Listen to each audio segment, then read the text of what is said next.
for those of you who are watching the recording of this, we're talking about the inverse E transform. Sorry, we went for like 5 minutes, and Edward forgot to tell me to hit record, so it's his fault. But we defined the sort of nasty-looking integral for the inverse Z transform, and we're going to look at 3 methods for finding the inverse Z transform that are much easier than doing that integration by hand. They are the inspection method, partial fraction expansion, and power series expansion. Today we're going to focus on the inspection method and partial fraction expansion. Next time we'll talk about power series. There you go.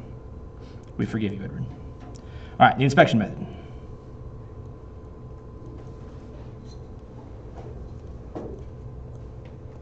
The inspection method is exactly what it sounds like.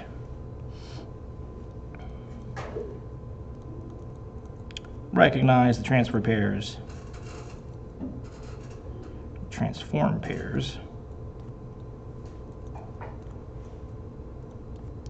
from the table. So you go and you say, hey, this looks a lot like this thing in the table. That must be what it is, right?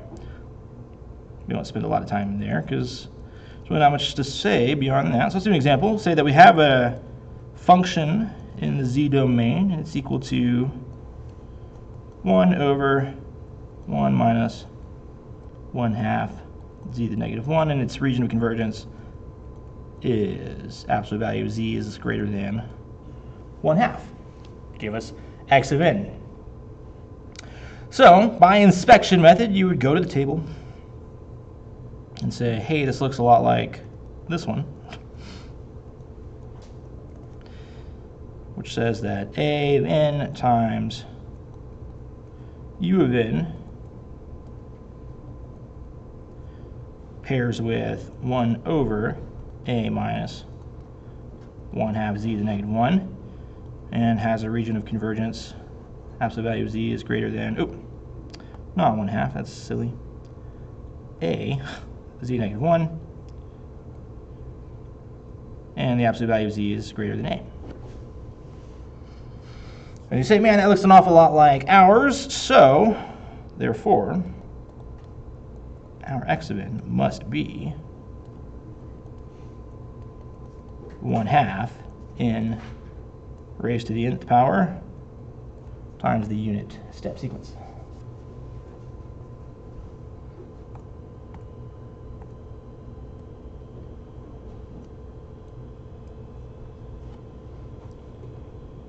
And that's all there is to it. Look at the table. Any questions about that? Some students in my 2372 class admonished me for not teaching them how to convert into ASCII. And I said, yeah, I taught you how to do it. I said, no, you didn't. I said, you look it up in the ASCII table. There's ASCII. Congratulations, I just taught you how to do ASCII. It turns out it's more sophisticated than that, but it breaks down and just use the table. And they got mad at me for that.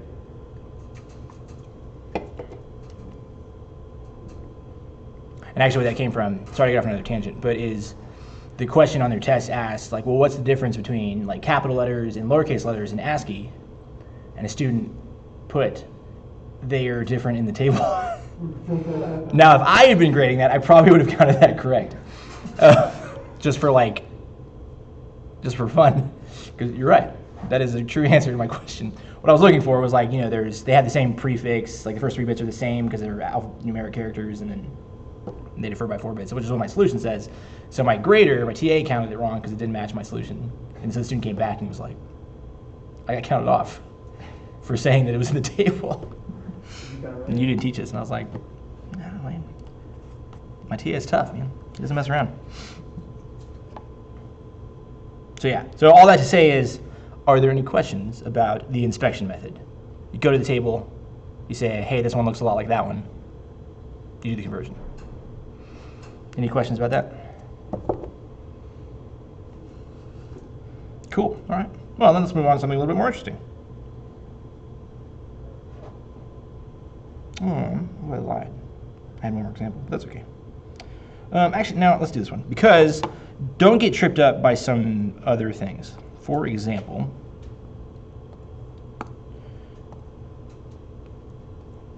the region of convergence matters, is what I'm trying to say. So say that we have almost the exact same function in the z domain, which is to say we have 1 over 1 minus 1/2 z to the negative 1.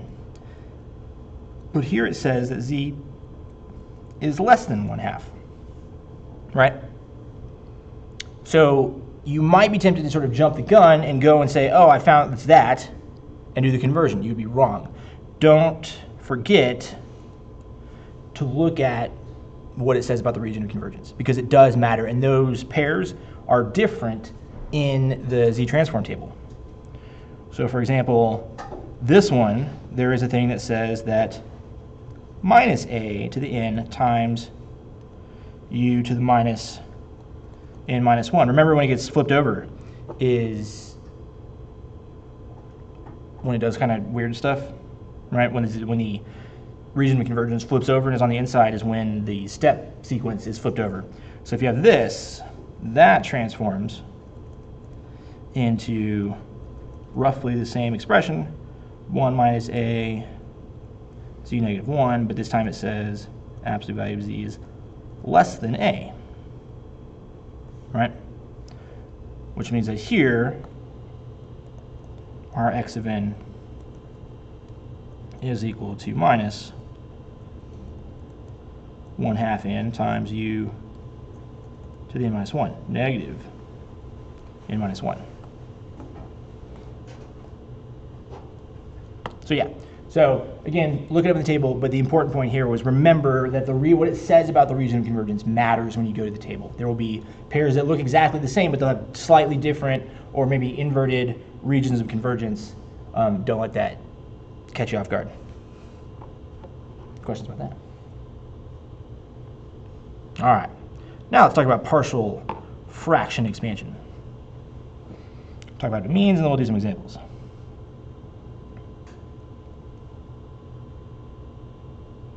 Andres on Discord asks, why not just u to the negative n? I don't know off the top of my head why it's not just that, but that's what the pair is in the textbook, and they're in the z-transform table. I think it has to do with the fact that you're flipping it over 0, right? And since u of n like happens at 0, you gotta like slide it over by 1 so that they're not like overlapping with each other. But I could be totally wrong on that.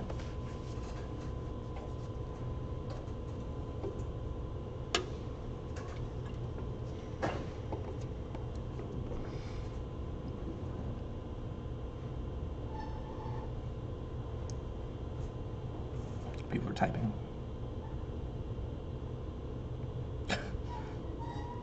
It's going to be okay. Partial fraction expansion is not that bad.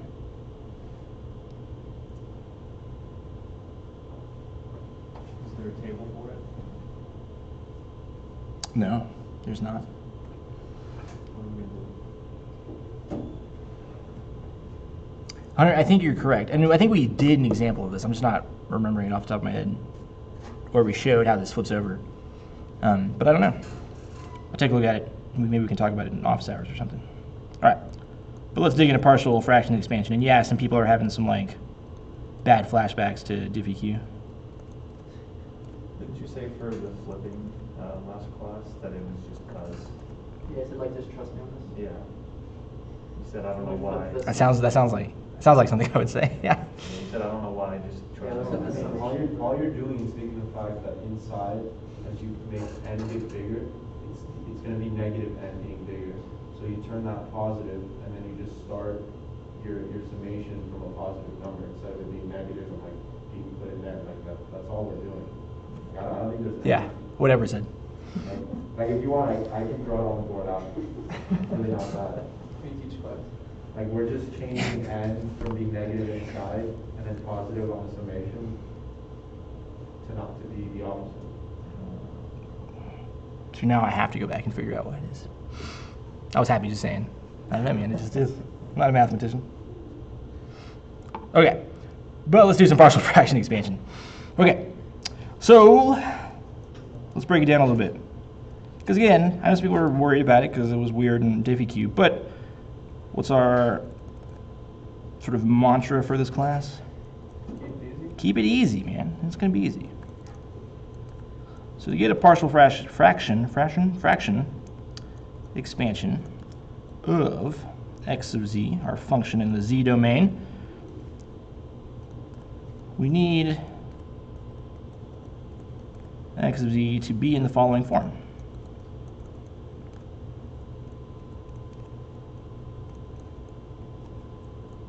And the whole point is to get it into a form where we can do inspection, where it starts to look like stuff in the table, and then we can convert it over.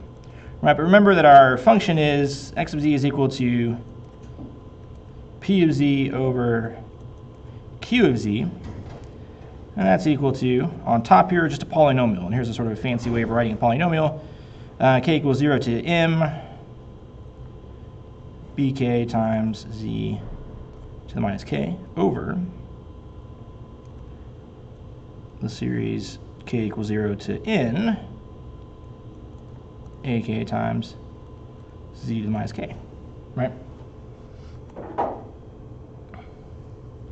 There also exists an equivalent representation. Actually, let me make a note of that.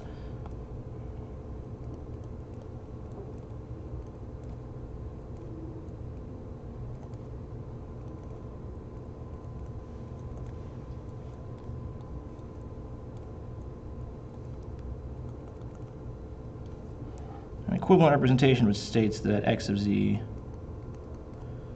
is equal to z to the n times k equals 0 to m bk times z to the m minus k over z to the m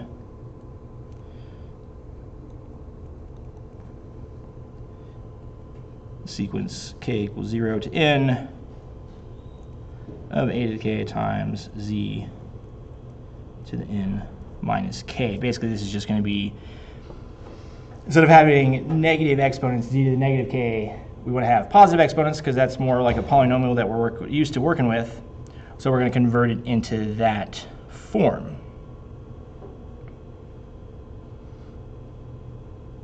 Is that b lambda or bk? bk.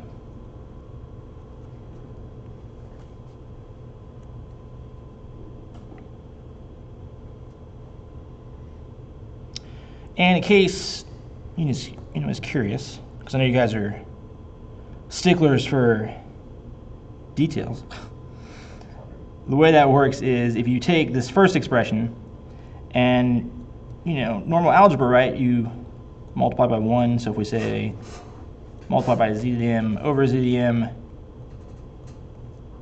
and z to the n over z to the n, what we get is, let's see, yeah, so the top z to the n is just going to go over here, so we'll have z to the n times the summation k equals 0 to m bk times that first z to the m times z to the minus k over z to the m on bottom, summation k equals 0 to n a of k z to the n z to the minus k, right? And then you combine those exponents, you get this expression down here. Curtis asks, why to the minus k, or why raised to the minus k exponent? That has to do with the sort of our definition for the z transform, right? If we take it all the way back up to the top, we had z to the minus n, and I don't remember off the top of my head why it was that specifically, but that just comes from for us, that just comes from our z transform definition.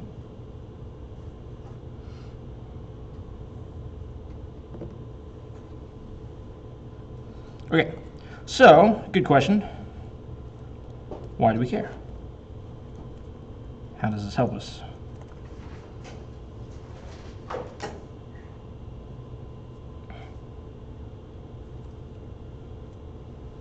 And it helps us because we can factor it out. Well, there's actually two things here. First thing is, it tells us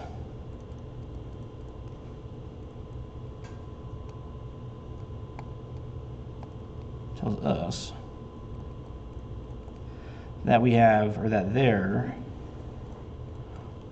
R will be M non-zero zeros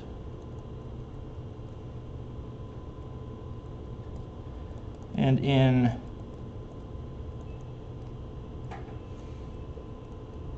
non-zero poles, right? We'll have some number of zeros and poles, and the relationship between the numbers matters, and we'll see how that matters here in a second. But also, we can factor the polynomial.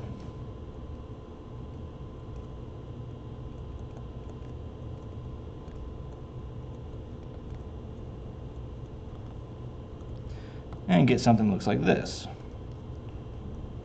Our z-domain function is equal to b to the 0 over a to the 0 times the product, use that capital pi there, from k equals 1 to m of 1 minus ck times z to the minus 1 over the product, k equals 1 to n of 1 minus dk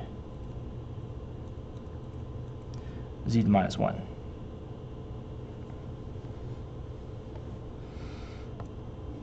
And there are two ways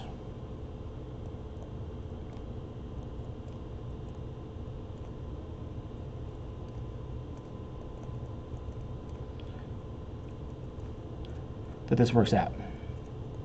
The first is if m is less than or n. Not less than or equal to, but less than n. Basically it says if there are more zeros than poles.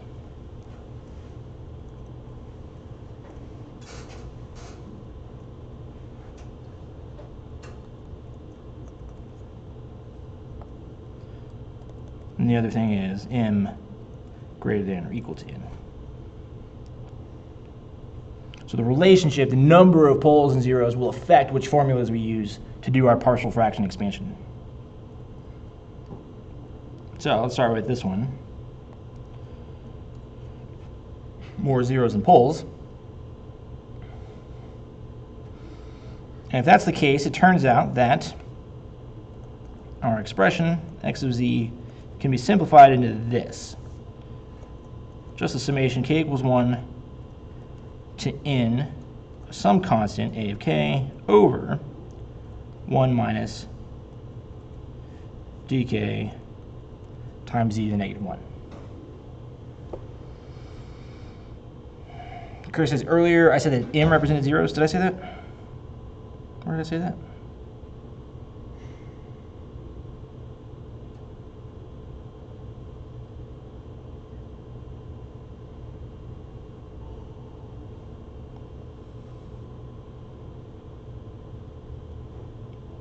Yeah, m is zeros, n is poles. Did I contradict myself here?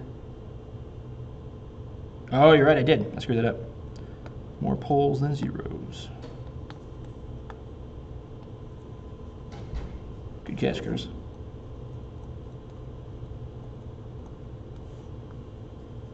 Keep me honest. I dig it. All right.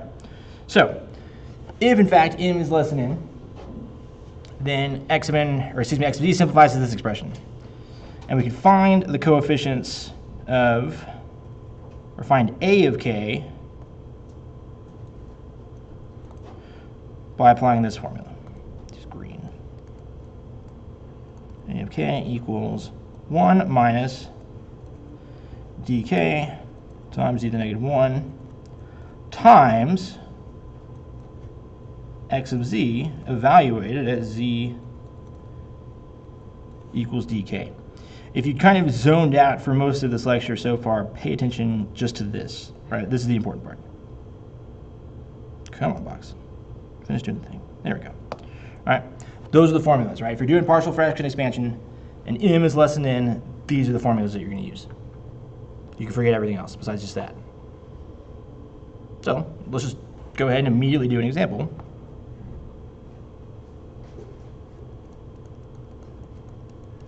So example, find the inverse z transform of x of z equals 1 over 1 minus 1/4 z to the negative 1 and 1 minus 1/2 z to the negative 1, where the region of convergence z is greater than 1/2. So we've got everything in this nice, neat, simple form that we're going to start with, and we're going to do the partial fraction expansion. The first thing we're going to do is just break it up over each of the individual sort of factored denominators there. So we'll have x of z will be equal to a1 over 1 minus 1/4 z to the negative 1 plus a2 over 1 minus 1/2 z to the negative 1. And then all we need to do is just figure out a1 and a2 using that formula that we had up here in green.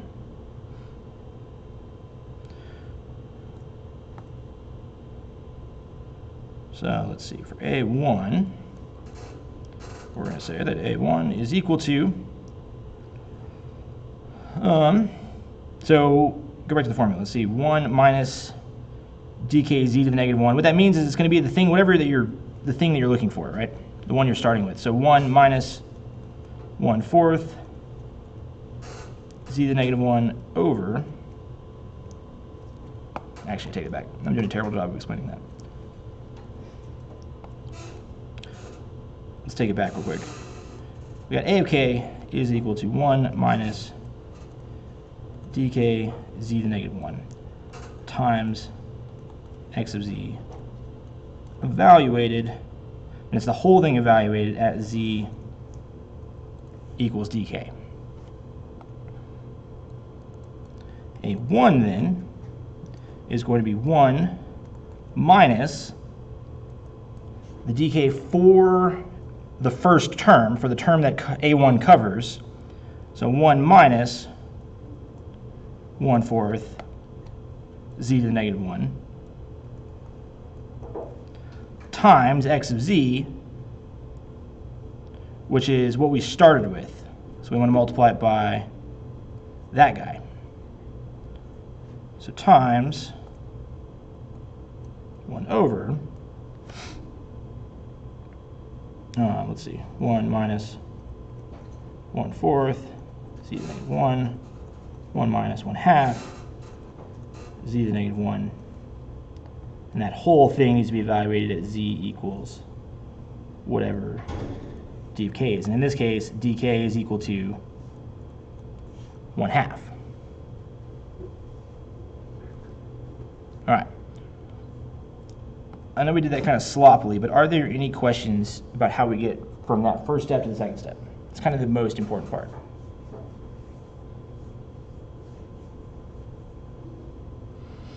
Okay, what will happen then is the top term, the term in the numerator, will always cancel out with its counterpart in the denominator, right? So 1 minus 1/4 z to the negative 1 will cancel out with 1 minus 1/4 z to the negative 1 in the denominator. So what that means is that we'll be left with a1 is just equal to 1 over 1 minus 1/2 z to the negative 1, evaluated again at z equals, that should have been 1/4.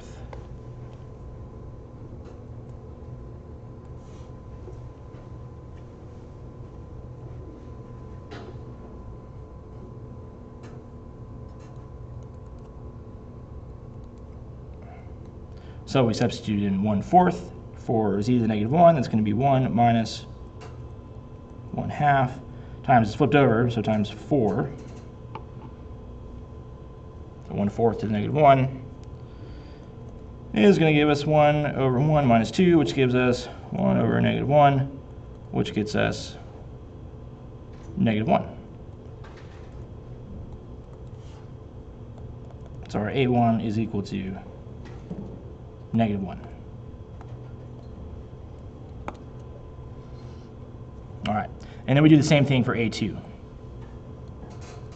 a2, we're looking at We scroll back up. This one, a 2 over 1 minus 1/2 z to the negative 1. That means our dk is going to be 1/2. So now we'll just have 1 minus 1/2 z to the negative 1 over 1 minus 1/4